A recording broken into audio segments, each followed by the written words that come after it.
हरियाणा के मुख्यमंत्री मनोहर लाल ने गुरुवार को चंडीगढ़ में जहरीली शराब कांड पर प्रतिक्रिया दी है। प्रेस कॉन्फ्रेंस में सीएम ने कहा,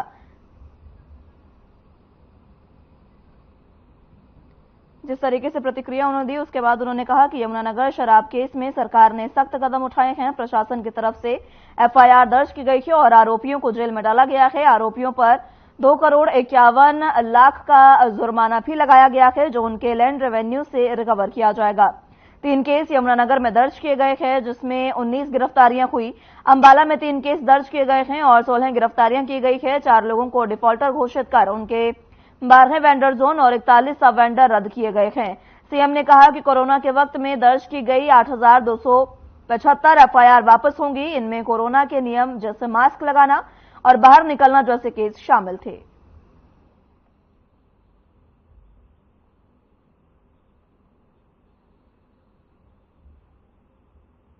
दी थी कि 1 अप्रैल से हमने एक नई स्कीम शुरू की थी। ऐसे गरीब परिवार बीपीएल जिनकी आय सीमा 1,80,000 रुपए वार्षिक होती है, उसका सदस्य यदि उसकी आयु 6 वर्ष से ऊपर है और 60 साल से तक है, तो ऐसे उनको परिवार को सांत्वना देने की दृष्टि से कुछ राशि की हमने घोषणा की थी कि उसको कंपनसेशन हम देंगे।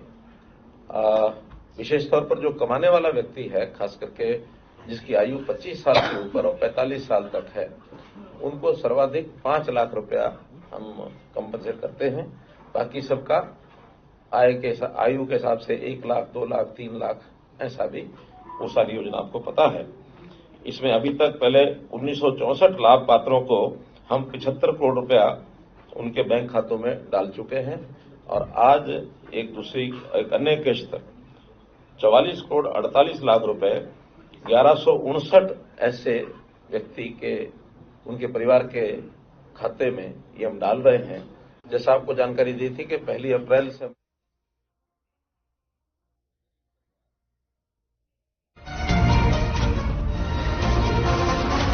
हैदराबाद से हैरान परेशान हैदराबादी भाई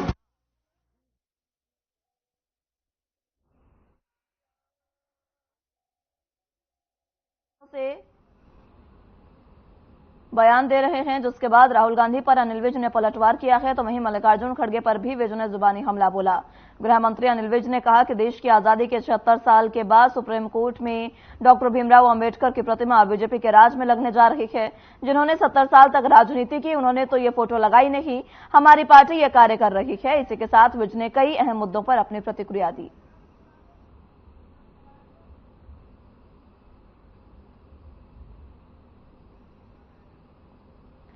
तो आपको बता दें कि हरियाणा के गृह मंत्री अनिल विज ने मल्लिकार्जुन खड़गे पर एक बार फिर से तंज कसा है। उन्होंने साफ तौर पर कहा कि जिन्होंने 70 साल तक राजनीति की है, वो सुप्रीम कोर्ट में डॉक्टर भीमराव अंबेडकर की प्रतिमा तक नहीं लगवा पाए, लेकिन बीजेपी की सरकार ये करने जा रही है। इसी के साथ उन्होंने कई अन्य मुद्दों पर भी अपनी प्रतिक्रिया दी है और कांग्रेस पर जमकर निशाना साधा है। आपको बता दें कि गृह मंत्री अनिल विज इससे पहले भी चाहे राहुल गांधी हो या मल्लिकार्जुन खड़गे या फिर कांग्रेस, तमाम लोगों पर आरोप लगातार करते रहे हैं और वाद विवाद का दौर लगातार चलता आ रहा है। और इसी बीच हाल ही में राहुल गांधी ने प्रधानमंत्री को पनौती कहकर संबोधित किया था, उसको भी जो अनिल विज हैं उन्होंने अलग तरीके से लिया और अब मल्लिकार्जुन खड़गे पर उन्होंने जुबानी हमला बोला।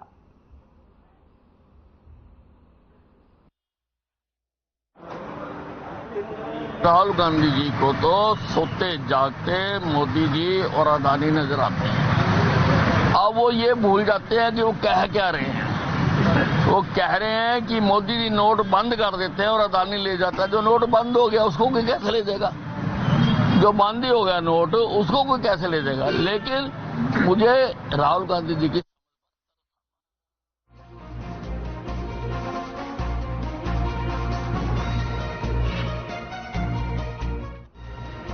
हरियाणा के कैबिनेट मंत्री मूलचंद शर्मा ने बल्लभगढ़ विधानसभा के ऊंचा गांव में आरएमसी से बनाई जाने वाली करीब 13 गलियों के निर्माण कार्य की आधारशिला रखी। इस कार्य पर लगभग 60 लाख की लागत आएगी। इस दौरान कैबिनेट मंत्री मूलचंद शर्मा ने कहा कि बीजेपी सरकार में सभी वर्गों का विकास हो रहा है। आज केंद्र और प्रदेश की बीजेपी सरकार ने हरियाणा प्रदेश में चहुमुखी विकास कार्यों की झड़ी लगाई है। उन्होंने कहा कि देश के प्रधानमंत्री नरेंद्र मोदी की विकसित भारत संकल्प यात्रा के माध्यम से सरकार हर व्यक्ति को लाभ पहुंचाने और सरकार की उपलब्धियों को लेकर घर घर पहुंचने का काम करेंगे।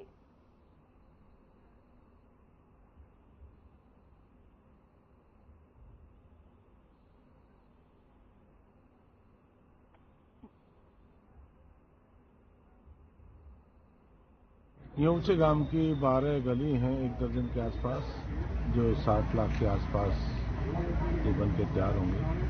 और बहुत लंबे समय से डिमांड थी कि इस गलियों की आरएमसी रोड की आज इसके हमने शुरुआत की है और 60 लाख की लागत से बन के तैयार होंगे और 1 महीने में सारी गलियां बन के तैयार होंगी। और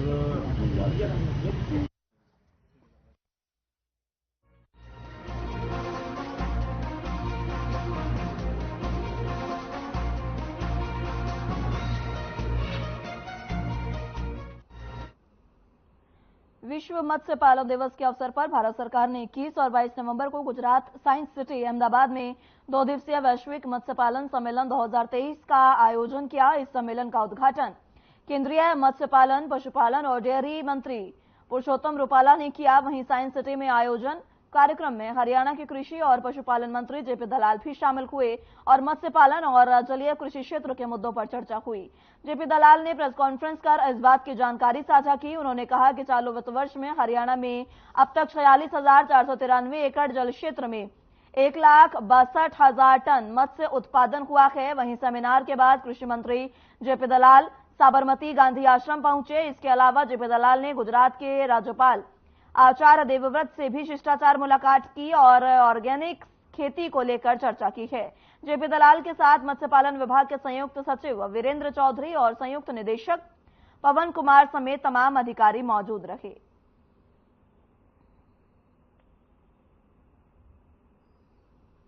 और देश को समझने का, देश को देखने का, देश की सभ्यता के बारे में जानने का, लोगों की जीवन शैली के बारे में जानने का जो मौका आपने अपने विद्यार्थियों को दिया है, मैं आपको बधाई देता हूँ। और इस तरह के कार्यक्रम करते हुए निष्पक्ष को दोबारा ही जोड़ा जा सकता है। हमारे देश को अपनी विविधताएं होते हुए जोड़ के रखा है, हमारी सनातन संस्कृति में रखा है और ये हमारी खूबसूरती है।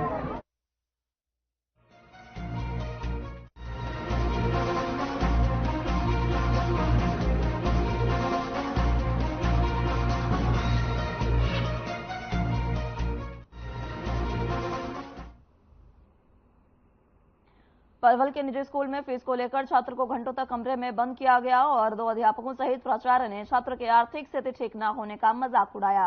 वहीं पीड़ित अभिभावकों ने जिला बाल कल्याण विभाग में शिकायत की है, जिसके बाद बाल कल्याण विभाग ने पुलिस को मामले की जांच करने के आदेश दिए।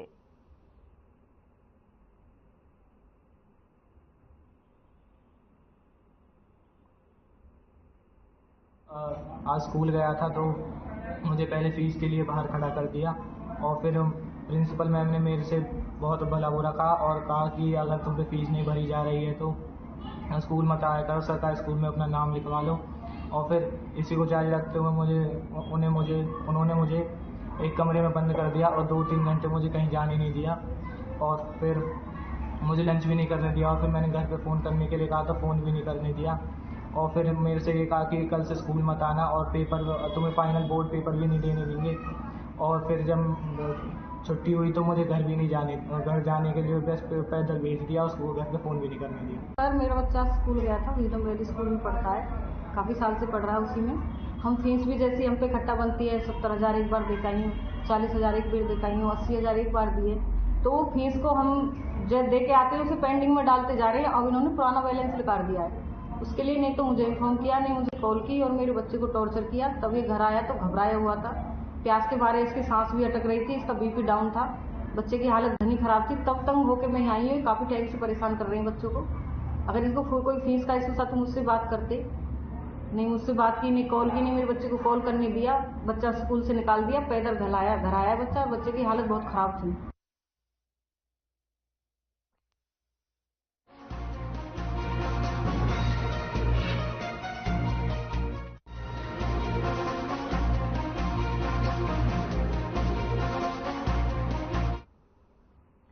पलवल जिले के गांव बघौला में स्कूल जाते वक्त बच्चों को जान हथेली पर रखकर हाईवे पार करना पड़ रहा है। आपको बता दें कि हाईवे से सटे इस हाई स्कूल का नया भवन बनाया जाने के बाद यहां क्लास लगनी शुरू हो गई है, जिसमें 300 से अधिक बच्चे शिक्षा ग्रहण करने पहुंचते हैं। लेकिन स्कूल जाने के लिए न तो हाईवे पर कोई कट है और न ही फुटओवर ब्रिज। ऐसे में बच्चों को हाईवे पर तेज रफ्तार में दौड़ते वाहनों से बच पाना बेहद मुश्किल रहता है। पुलिस की ओर से यहां बच्चों को हाईवे पार कराने की व्यवस्था नहीं की गई है। इससे यहां कभी भी कोई बड़ा हादसा हो सकता है।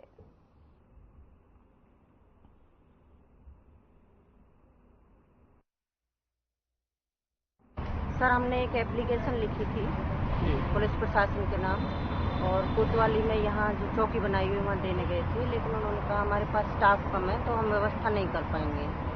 तो हमने अभी अपने स्कूल से ही टीचर्स से लाइन लगवा के बच्चों की निकलवाते हैं, 2 टीचर्स की ड्यूटी लगाते हैं, वो क्रॉस करवाते हैं। प्रशासन की तरफ से हमें कोई सहयोग नहीं है। हाँ, लेकिन टीचरों के कहने से तो वाहन रुकते नहीं ना? नहीं तो रुकते नहीं है, पर बच्चों की सुरक्षा की दृष्टि से हमें देखना पड़ता है ना थोड़ा सा कैसे निकाला जाए। कितने बच्चे स्कूल में पढ़ते हैं? सर, स्कूल में 300 बच्चे। जी, बहुत बढ़िया क्वेश्चन है जी आपका। ये जो रोड पार करना पड़ता है, यहाँ मैंने तो जब ये स्कूल अभी जब शिफ्ट किया है पल्ले साइड से, तो वहाँ मैंने चौकी के लिए भी लिखा है और हेड मिस्ट्रेस है जो यहाँ अपने प्रिंसिपल हैं इंचार्ज, उनको भी कहा है। बहुत गंभीर समस्या बनी हुई है हमारे लिए। कट यहाँ है नहीं कोई भी, और जो पुल की जो गति है वो बहुत धीमी है। यानी लगभग 6 महीने हो गए, 1% या 2% काम हुआ है इससे। तो मैं तो प्रशासन से आग्रह करूँगा इसलिए जहाँ 2 पुलिसकर्मी युक्त हों छुट्टी के टाइम पे, आध घंटे पहले और आध घंटे बाद में, ताकि लोग और हमारे जो बच्चे हैं वो सुरक्षित रहें। बच्चों को ले लाए ये रोड पार करते हैं ना, तो डेली आते हैं, डेली छोड़ने आते हैं? डेली सुबह और शाम। तो यहाँ पर पुलिस की ओर से कोई अरेंजमेंट नहीं है? नहीं जी, नहीं, गवर्नमेंट स्कूल की तरफ से भी कुछ नहीं है। टीचर करवाते हैं, रोड पार करवाते हैं, बाकी अगला राम भरोसे। आप किस लिए आए? तो डेली बच्चों को लेने के लिए आते जाते हैं। यहाँ पर कोई सुविधा नहीं है पुल की या किसी तरीके की?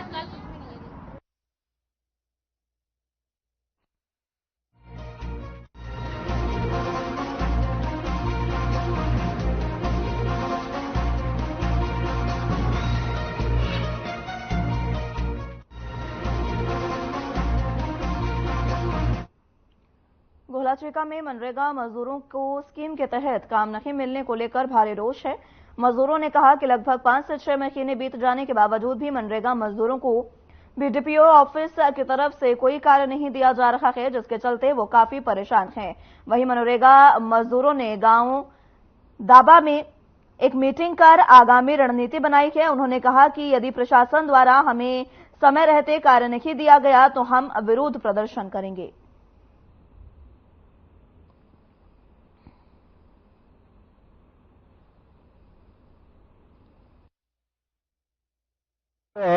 हमने यहाँ मजदूरों से बात करी है और मजदूरों ने बताया है कि गांव दाबा के जो मनरेगा मजदूर हैं इनको लगभग 8-9 महीने से काम नहीं मिला है मनरेगा एक्ट के अंतर्गत। और जबकि मनरेगा जो एक्ट है उसमें प्रोविजन है कि जैसे ही कोई नेट काम की डिमांड करता है तो 15 दिन के अंदर अंदर उसको काम दिया जाना चाहिए, और अगर 15 दिन में सरकार या बीडीपीओ काम नहीं दे पाता है तो उनको फिर भत्ता दिया जाना चाहिए मजदूरों को। 3 महीने हो गए ਸਾਡੇ ਪਿੰਡ ਦੇ ਲੋਕਾਂ ਨੂੰ ਵੀ, ਗਰੀਬ ਲੋਕਾਂ ਨੂੰ ਦਫ਼ਤਰਾਂ ਦੇ ਵੀਡੀਓ ਦਫ਼ਤਰ ਦੇ ਚੱਕਰ ਕੱਟਦੇ ਨੇ। ਉੱਥੇ ਹਰੇਕ ਨੂੰ ਮਿਲਦੇ ਨੇ ਇਹ ਤੇ ਕਹਿੰਦੇ ਨੇ ਵੀ 2 ਦਿਨ ਕਰ ਕਰਕੇ ਇਹਨਾਂ ਨੇ 4 ਮਹੀਨੇ ਲਿਖਾਤੇ। ਸਾਡੀ ਬੇਨਤੀ ਹੈ ਕਿ ਸਰਕਾਰ ਚਲੋ ਕੁਝ ਸਹਾਇਤਾ ਨਹੀਂ ਕਰ ਸਕਦੀ ਵੀ ਸਾਨੂੰ ਨਰੇਗਾ ਦੇ ਥਰੂ ਦਿਹਾੜੀ ਕਰਨ ਦਾ ਮੌਕਾ ਤਾਂ ਦੇਵੇ। ਠੀਕ ਹੈ, ਜੋ ਅਸੀਂ ਆਪਣੇ ਲਾ ਲਓ ਵੀ ਗਰੀਬ ਲੋਕ ਆਪਣੇ ਬੱਚਿਆਂ ਦਾ ਰਾਸ਼ਨ ਪਾਣੀ पालन पोषण कर सकन। ठीक है, ते साडे पिंड च कई घर तां इहे ने जो बरसात के कारण डिग भी सकते हैं, उन्हां दी भी सहायता करी जाए।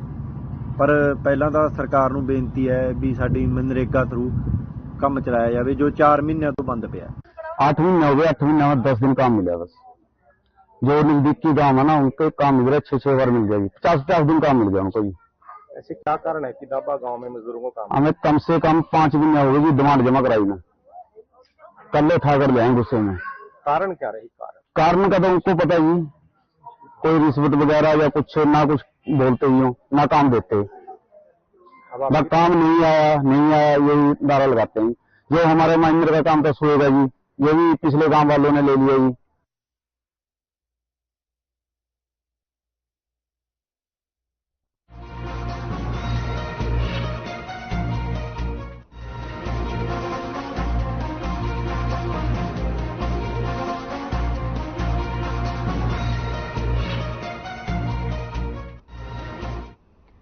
बल्लभगढ़ में पुलिस ने नाकेबंदी कर वाहनों की चेकिंग शुरू की है, जहां आदेश नजर विशेष जांच सीपी ऑफिस से मिले थे।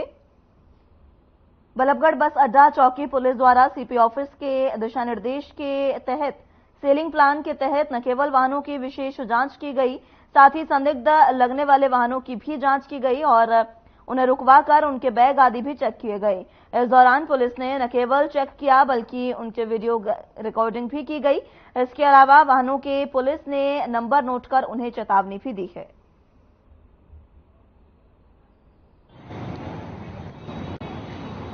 सेलिंग प्लान का नाता लगाया है अपराध वाला के आदेश अनुसार फिर कोई भी अप्रिय घटना न घटे, इसमें संदिग्ध वाहन चेक किए जा रहे हैं, संदिग्ध व्यक्ति चेक किए जा रहे हैं, कोई भी मतलब शहर में अप्रिय घटना न घटे, इसलिए सेलिंग प्लान का नाता। ये कैसे आपको सूचना मिली है, कहाँ से आदेश मिले? अपराध वालों के आदेश मिले जी। कब तक चलेगी ये कार्रवाई? 2 बजे तक चलेगी और वैसे भी दिन रोज चलती रहेगी।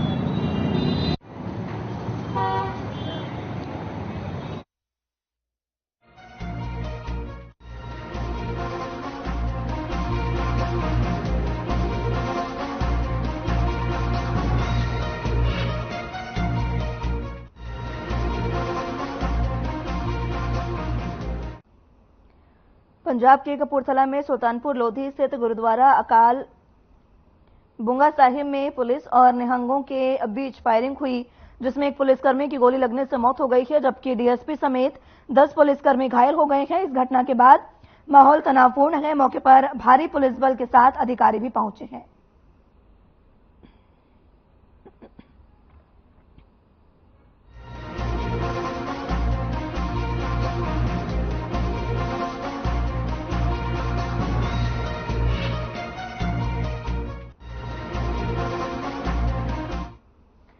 हरियाणा के रेवाड़ी में फास्ट ट्रैक कोर्ट के एडीजे लोकेश गुप्ता ने नाबालिग के साथ दुष्कर्म करने वाले दोषी को उम्र कैद की सजा सुनाई है।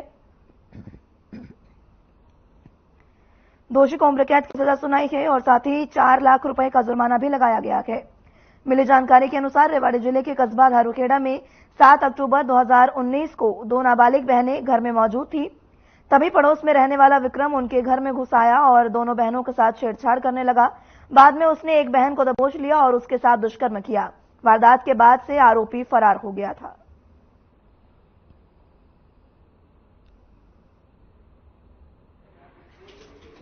The accused had committed penetrative sexual assault against the in the area of Dharuheda. उसके बाद फादर थे, उन्होंने कंप्लेंट करी थी and after the oral as well as medical और the documentary evidence आज उसको सेंटेंस लाइफ इम्प्रिजमेंट हुई है, जो है पूरी नेचुरल लाइफ है।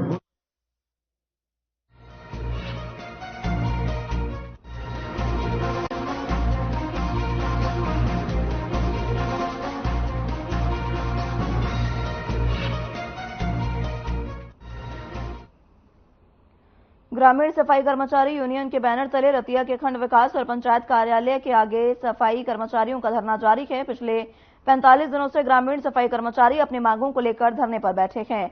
इसी कड़ी में सफाई कर्मचारियों ने आज सरकार के खिलाफ नारेबाजी करते हुए जोरदार प्रदर्शन किया। ग्रामीण सफाई कर्मचारियों का आरोप है कि पिछले 17 साल से वो कम वेतन पर गांव में सफाई का कार्य कर रहे हैं और उन्हें अभी तक पक्का नहीं किया गया है। बार बार आश्वासन दिया जा रहा है।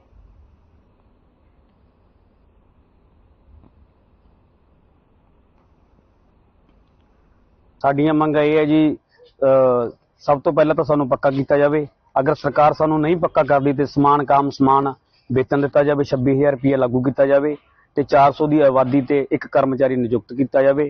ते क्योंकि 45 दिन हो गए जी साडी हड़ताल जारी नूं, सरकार ने साडे नाल हजे तक कोई भी वार्ता करन दी ਗੱਲ ਨਹੀਂ ਕੀਤੀ ਗਈ। 8 ਤਰੀਕ ਦਿੱਤੀ ਸੀਗੀ ਜੀ ਤੇ ਸਰਕਾਰ ਉਹਦੇ ਤੋਂ ਮੁੱਕਰ ਗਈ ਜੀ। ਉਸ ਤੋਂ ਬਾਅਦ ਚ ਕਹਿੰਦੇ ਦੀਵਾਲੀ ਤੇ ਗੱਲ ਕਰਾਂਗੇ, ਲੇਕਿਨ ਹਜੇ ਤੱਕ ਸਰਕਾਰ ਨੇ ਸਾਨੂੰ ਕੋਈ ਟਾਈਮ ਨਹੀਂ ਦਿੱਤਾ।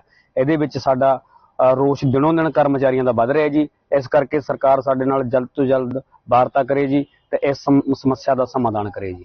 नाम मोहन सिंह है जी। हाँ, ये जो हड़ताल है कितने दिन हो गए आपकी हड़ताल? 44 दिन हो गए जी। तो फिर मांगे क्या आपकी बात क्या है? मांगे हमारी है जी, पहली मांग तो हमारी है जी, हमारे को बीडी रोड पर पक्का किया जाए, नहीं तो हमारा 26,000 वेतन लागू किया जाए, काम समान वेतन लागू किया जाए जी। ਤੇ 400 ਦੀ ਆਬਾਦੀ ਦੇ ਜਿਵੇਂ ਸ਼ਹਿਰ 'ਚ ਬੰਦੇ ਰੱਖੇ ਗਏ ਜੀ, 400 ਦੀ ਆਬਾਦੀ ਤੇ ਸਾਨੂੰ ਦਿੱਤੇ ਜਾਣ ਜੀ। ਤੇ ਅਸੀਂ ਅੱਜ 44 ਦਿਨ ਹੋ ਗਿਆ ਜੀ, ਸਾਡੀ ਕੋਈ ਸੁਣਾਈ ਨਹੀਂ ਹੋ ਰਹੀ। 4 ਵਾਰੀ ਬਬਲੀ ਨਾਲ ਪੰਚਾਇਤ ਮੰਤਰੀ ਨਾਲ ਵਾਰਦਾਤ ਹੋਈ ਹੈ, ਕੋਈ ਉਹਨੇ ਸਾਨੂੰ ਜਵਾਬ ਨਹੀਂ ਦਿੱਤਾ। ਟਾਈਮ ਦੇ ਦਿੰਦੇ ਆ ਜੀ, ਟਾਈਮ ਦੇ ਕੇ ਮੁੜ ਕੇ ਮੁੱਕਰ ਜਾਂਦੇ ਆ, ਕੋਈ ਸਾਡਾ ਸੁਣਾਈ ਨਹੀਂ ਹੋ ਰਹੀ। ਅੱਜ 44 ਦਿਨ ਹੋ ਗਿਆ। ਇਸ ਗੁੱਸੇ ਦੇ ਵਿੱਚ ਅਸੀਂ ਰੋਸ ਪ੍ਰਦਰਸ਼ਨ ਪੂਰਾ ਸਾਡਾ ਦਿਨ ਦਿਨ ਵੱਧਦਾ ਜਾ ਰਿਹਾ।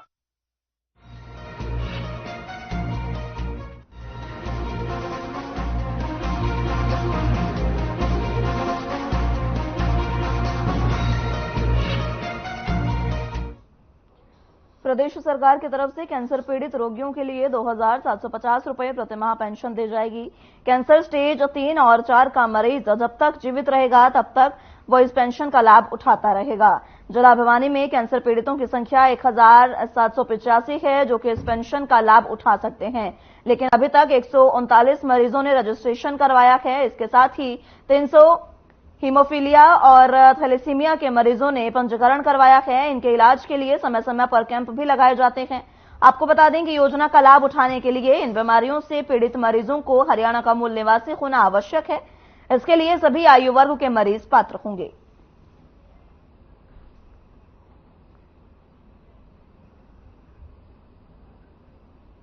हरियाणा सरकार ने कैंसर के मरीजों के लिए स्टेज 3 और स्टेज 4 के लिए पेंशन बनाने का कार्य किया जा रहा है। इसके लिए जो हमारे भिवानी में लगभग एस्टिमेटेड मरीजों की संख्या 1700 ज़्यादा है, लेकिन अभी तक सिर्फ 150 के लगभग पेशेंटों ने रजिस्टर करवाया है। तो आपके माध्यम से मैं अपील करना चाहूँगा, जितने भी पेशेंट हैं, हीमोफीलिया के हैं, थैलेसीमिया के हैं, मस्कुलर डिस्ट्रोफी के हैं और कैंसर अदर इन जो मैंने नाम लिया, इनके अलावा जो भी कैंसर है जिनकी स्टेज और स्टेज 4 है, वो हमारे यहाँ आकर के रजिस्ट्रेशन करवाएं ताकि उनको समय पर जल्दी से जल्दी 2750 रुपये के रूप में हर महीने सहायता दी जा सके।